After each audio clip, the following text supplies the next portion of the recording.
Hello students, welcome back to my YouTube channel. आज की video में दोस्तों आप लोग सीखेंगे chapter 1 A letter to God. अगर दोस्तों आप क्लास 10th में पढ़ रहे हैं तो ए लेटर टू गॉड पहला चैप्टर आपका है और जिसमें के राइटर हैं जी.एल. फ्रेंड्स। दोस्तों मैं हूं वैस सर, इंग्लिश टीचर, और आज की वीडियो में मैं पहले पैराग्राफ को एक्सप्लेन करूंगा। अगर आप सीबीएसई बोर्ड से पढ़ रहे हैं या फिर यूपी बोर्ड से पढ़ रहे हैं तो कोई दिक्कत नहीं, क्योंकि एनसीईआरटी की बुक एक है, सेम है। ठीक है। हिंदी बोर्ड में क्या है, उसकी हिंदी दी गई है, जबकि सीबीएसई बोर्ड में उसकी हिंदी नहीं है। तो दोनों बोर्ड के हों कोई दिक्कत नहीं है। आपको क्या है, इस पैराग्राफ को समझना है कि इसमें क्या आखिर ए लेटर टू गॉड में राइटर ने क्या बताया है। अगर आप चैप्टर को अच्छे से एक्सप्लेन उसका समझ लेते हैं तो जान लीजिए कि आप क्वेश्चन आंसर भी आसानी से दे पाएंगे। तो चलिए शुरू करते हैं वीडियो को बिना किसी देरी के, और बने रहेंगे वीडियो के एंड तक, और पूरी जानकारी आपको एक एक वर्ड मीनिंग के साथ मिलने वाली है। तो चलिए सबसे पहले हम लोग क्या करेंगे, इसकी रीडिंग कर लेते हैं, है ना। इसकी रीडिंग हम करते हैं, और रीडिंग अगर बढ़िया रहेगी तो उसके बाद क्या हो, उसकी हिंदी जो है आपको बता दी। बहुत सारे स्टूडेंट ऐसे हैं जो रीडिंग ही नहीं कर पाते हैं, तो रीडिंग करना बहुत ही मस्ट है, बहुत ही ज़रूरी है। मतलब बहुत सारे ऐसे स्टूडेंट्स हैं जो रीडिंग तो करते हैं मगर सही प्रोनाउंसिएशन नहीं निकालते, गलत रीडिंग करते हैं ना। तो आइए हमारे साथ मिलकर रीडिंग करते हैं, ठीक है। और अगर आपके पास बुक है तो आप बुक भी निकाल सकते हैं, वहाँ से आप इसको मैच कर सकते हैं। ये पैराग्राफ 1 का है, द टेस्ट का पैराग्राफ 1 का है, ठीक। तो चलिए अपनी रीडिंग को हम लोग स्टार्ट करते हैं। लेट्स स्टार्ट आवर रीडिंग, ठीक। The house, the only one in the entire valley, sat on the crest of a low hill. ठीक है, जहाँ तक इसको मैं हाईलाइट कर रहा हूँ वहाँ तक की रीडिंग आपकी हो चुकी है। और जो बच्चे वीक हैं वो रीडिंग पे केयरफुली ध्यान देंगे। From this height one could see the river and the field of ripe corn dotted with the flowers that always promised a good harvest. The only thing the earth needed was a downpour, or at least a shower throughout. हमारे साथ चलिए आप लोग जो है दूसरे paragraph में, मतलब वही पैराग्राफ है, अगले पेज पर मैंने दिया है, इसको देख सकते हैं। The morning Lencho who knew his fields intimately had done nothing else but see the sky toward the northeast. Now we are really going to get some water, woman. The woman who was preparing supper replied, yes, God willing. The older boys were working in the field while the smaller ones were playing near the house. ठीक है। तो दोस्तों reading तो हमने कर लिया मिल करके, ठीक। तो जो बच्चे वीक हैं, बहुत सारे बच्चे ऐसे रहते हैं जो रीडिंग ही नहीं कर पाते। अगर आप रीडिंग कर ले रहे हैं तो कोई बात नहीं, बहुत अच्छी बात है, वेरी नाइस, ठीक।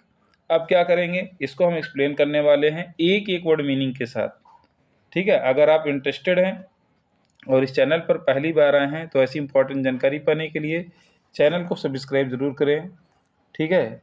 और अगर वीडियो आपको पसंद आती है तो वीडियो को लाइक करके शेयर भी अपने उन ग्रुप में ज़रूर करें दोस्तों में जो लोग इस बार क्लास 10th में गए हैं, ठीक है। और जिनको अभी फिर कुछ दिनों के बाद बोर्ड एग्ज़ाम या देना है, उनके लिए बहुत इंपॉर्टेंट वीडियो है। अब आइए हम इसकी क्या करते हैं, हिंदी जो है निकालते हैं, ठीक। तो सबसे पहले हम लोग बात करते हैं भाई, ए लेटर टू गॉड, इसका मतलब क्या हुआ। ए लेटर मीन्स क्या होता है उसकी जानकारी देता हूँ। ए लेटर मीन्स होता है एक पत्र, एक पत्र। किसको एक पत्र, टू गॉड, ईश्वर को। किसको, ईश्वर को। ये इसकी हिंदी है। तो इसको हम सीधा इस तरह केस कह सकते हैं कि ईश्वर को एक पत्र। इसके राइटर का नाम है जी.एल. फ्रेंड्स, इसका नाम जरूर याद रखिएगा, ठीक है। कभी कभी चैप्टर का नाम आपसे चैप्टर का मतलब राइटर पूछ लेता है। लेटर टू गॉड के हु इज़ द राइटर या हु इज़ द आथर, हाँ, आप the chapter a letter to God, option दे दिया, आप राइटर नहीं पहचान पा रहे हैं। तो ये सब बहुत इंपॉर्टेंट चीज़ है, यही चीज़ तो है पकड़ना। अगर आप क्लास 10th में पहुँचे हैं तो मतलब कि जितने भी चैप्टर्स हैं, अभी क्या, अभी तो आप फर्स्ट बार जो है एंट्री किए हैं, तो आपको मैं बताऊंगा क्या क्या इसके मेथड्स हैं, क्या तरीके हैं। और रही बात आज इसकी हिंदी बताना है, ठीक है। बाकी बहुत सारी जानकारियां हैं, मैं आपको दूंगा थोड़ा थोड़ा करके, धीरे धीरे, ताकि आप बोरिंग ना फील करें। द हाउस मीन्स होता है घर या मकान। द हाउस मीन्स क्या होता है, घर या फिर मकान। द ओनली वन, केवल एक घर ना। इन the entire valley, in means होता है में, द इंटायर वैली मतलब पूरी घाटी में। तो अब देखिए इसको हम लोग सीधा करते हैं, पूरी घाटी में केवल एक घर या एक मकान, ठीक। अगर किसी को समझ में नहीं आता वो कमेंट ज़रूर करेगा, ताकि हमें पता चलेगा कि हम बहुत तेज़ पढ़ा रहे हैं या फिर स्लो हैं या फिर क्या कैसा है। आप कमेंट अपना ज़रूर दीजिएगा, ताकि भाई मैं एक टीचर हूँ और एक टीचर को कैसे पढ़ाना ये तो मुझे पता है ना, बट जो देखने वाला स्टूडेंट है वो कैसा है, बहुत मतलब हाई लेवल का है या मीडियम का है या बहुत लो है, ये उनको पर डिपेंड करता है। तो आप कमेंट ज़रूर करिएगा, ठीक है। Set on the crest, set की देखिए मीनिंग जो है वो सीट से सेकंड फॉर्म इसकी बनती है। सेट मतलब बैठा था, होता है। लेकिन कोई मकान या घर, आप जरा सोचिए थोड़ी देर के लिए, घर बैठता है क्या, वो लिविंग थिंग्स में आता है क्या, नहीं ना। तो वो उसको हम कह सकते हैं कि स्थित था। क्या कह सकते हैं, स्थित था ना। कहाँ पर स्थित था भाई, on the crest of yellow hill. On means होता है पर, द क्रेस्ट मीन्स होता है चोटी। क्रेस्ट मीन्स, अगर इंग्लिश मीडियम बच्चे हैं तो भाई crest means peak, crest means peak, peak means मतलब क्या होगी, चोटी। हिंदी मीडियम वाले हैं तो डायरेक्ट मीनिंग निकाल सकते हैं। अगर आप same same meaning English to English निकालते हैं तो बहुत अच्छी बात है भाई। क्रेस्ट ऑफ ए लो हिल, एक निचली पहाड़ी की चोटी पर स्थित था, एक निचली पहाड़ी की चोटी पर स्थित था। तो अब इसको अगर हम लोग सीधा करके आएंगे शुरुआत से, तो इसको देखो, हम आपको एक बार फिर से बता दे रहे हैं कि पूरी घाटी में केवल एक घर जो निचली पहाड़ी की चोटी पर स्थित था। कैसा है, हिंदी अर्थ निकालना कैसा लगा आप लोगों को। अगर आप भी चाहो ना तो ज़रूरी नहीं कि टीचर जो बता खाली टीचर ही निकाल सकता है, ऐसा भी नहीं है। अगर आप एक बढ़िया स्टूडेंट हो ना, तो स्टूडेंट लाइफ से ही आप प्रैक्टिस करें, क्योंकि आगे चलकर यही बच्चे भाई आगे चल के टीचर बन सकते हैं, या नहीं बनते हैं तो कम से कम नॉलेज तो मजबूत रहेगा ना यार। तो ये चीज़ आप ज़रूर करिए। देखिए जब आपको एक एक वर्ड मीनिंग आएगी ना दोस्तों, और टेंस के बारे में जानकारी होगी, मीनिंग लर्न होगी ना, तो हिंदी तो आसानी से आप किसी का भी निकाल सकते हैं, ठीक। और मैं तरीका आपको बताऊंगा, जहाँ कहीं आप फंसते हैं मैं हेल्प करूंगा, ठीक है। अब चलिए यहाँ से हम फिर स्टार्ट करते हैं जहाँ से छोड़े हैं। देखिए from this height, from means तो होता है से, दिस हाइट माने होता है इसकी ऊंचाई से। किसकी ऊंचाई से, मतलब कि जो निचली पहाड़ी थी उसकी ऊंचाई से, ठीक। बिल्कुल एकदम क्लियरली बताऊंगा, मतलब इसमें कोई डाउटफुल नहीं रहेगा, आपको एकदम बढ़िया से एक्सप्लेन किया जाएगा भाई, ठीक है। अगर बच्चा पढ़ने वाला है तो वीडियो छोड़कर कभी नहीं जाएगा, और नहीं पढ़ने वाला है तो थोड़ा सा किया भाग गया, तो ऐसे में पढ़ाई नहीं हो पाती है। पढ़ाई के लिए एक टाइम निकालना पड़ता है भाई, आप कुछ कहोगे तभी आपको कुछ मिलेगा, ठीक है। वन कुड सी, कोई भी देख सकता था। क्या देख सकता था, द रिवर, नदी को, एंड द फील्ड, और खेत को। मतलब कोई इतनी ऊंचाई से कोई भी नदी को या फिर खेत को देख सकता था। आप राइप कार्न, राइप मीन्स होता है पके हुए अनाज, नहीं पका हुआ जो अनाज था उसके खेत को देख सकता था। डॉटेड विद द फ्लावर, जिसमें फूल लदे हुए थे ना। दैट ऑलवेज, जो हमेशा, ऑलवेज मैंने सदैव या हमेशा। प्रॉमिस्ड, वादा करते थे या वचन देते थे। ए गुड हार्वेस्ट, एक अच्छी फसल देने का, ठीक। जो एक अच्छी फसल हमेशा देने का वादा करते थे। द ओनली थिंग, केवल एक चीज। द अर्थ नीडेड, जमीन को, अर्थ मतलब पृथ्वी या जमीन को, नीडेड मतलब आवश्यकता थी। वाज अ डाउनपोर, मूसलाधार वर्षा। डाउनपोर मीन्स क्या होता है, मूसलाधार वर्षा। डाउनपोर मीन्स हैवी रेन कह लीजिए, सेकंड मीनिंग, ठीक है। हैवी रेन समझ रहे हैं ना, भारी वर्षा, मूसलाधार जिसको कहा जाता है। और या एटलीस्ट अ शावर, कम से कम बौछार की, ठीक है। क्लियरली समझ में आ रहा है ना। आप कमेंट दीजिएगा तभी तो मैं बता पाऊंगा कि कैसा आप लोगों को है, बाकी वैसे तो हमें पता नहीं चल पाएगा, ठीक है। तो आप लोग कमेंट करिएगा, सर अच्छा रहा या फिर थोड़ा सर स्लो या फिर थोड़ा रुक रुक कर, ऐसा कुछ भी आप जो भी करेंगे उसके अकॉर्डिंग मैं आपको जो है एक्सप्लेन करूंगा, ठीक है।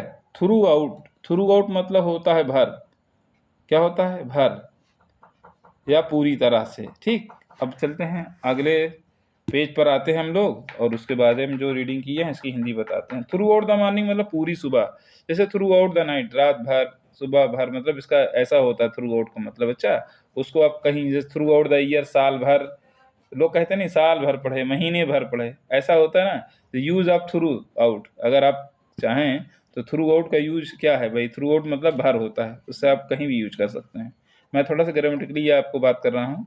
अब चलिए हम लिटरेचर के हिसाब से बात करते हैं भाई। द मॉर्निंग सुबह, पूरी सुबह। लेंचो, लेंचो नाम उस फार्मर का, किसान का, ठीक है, जिसने एक लेटर गार्ड को लिखा था। यही किसान का नाम है लेंचो। ठीक है, इस चैप्टर के जो किसान है उसका नाम लेंचो है, इसको आप याद रखेंगे। लेंचो एक बहुत ही मेन कैरेक्टर है इस चैप्टर का, उसी के ऊपर पूरी स्टोरी जो है रोल करती है।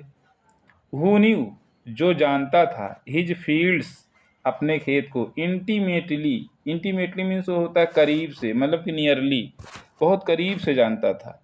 हैड डन नथिंग, कुछ नहीं किया था, एल्स, ठीक है, दूसरा कुछ भी नहीं किया, बट सी द स्काई, केवल आकाश की ओर, आसमान की ओर देखता रहा। किस तरफ, टुवर्ड्स द नॉर्थ ईस्ट, उत्तरी पूरब दिशा की ओर, आकाश की ओर देखता रहा। ठीक, अब यहाँ देखिए, now we are really going to get some water, अब हम कुछ पानी लेने के लिए, रियली मतलब वास्तव में, हकीकत में, गोइंग मतलब जा रहे हैं, टू गेट सम वाटर कुछ पानी लेने के लिए जा रहे हैं, ओमेन औरत ना, मतलब औरत ने कहा कि अब हम वास्तव में कुछ पानी लेने के लिए जा रहे हैं।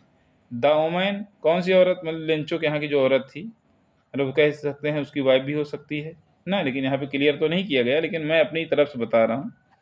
द वोमेन, औरत या महिला, हु वाज प्रिपेयरिंग, जो बना रही थी, प्रिपेयरिंग मैंने तैयार करना है, बनाना।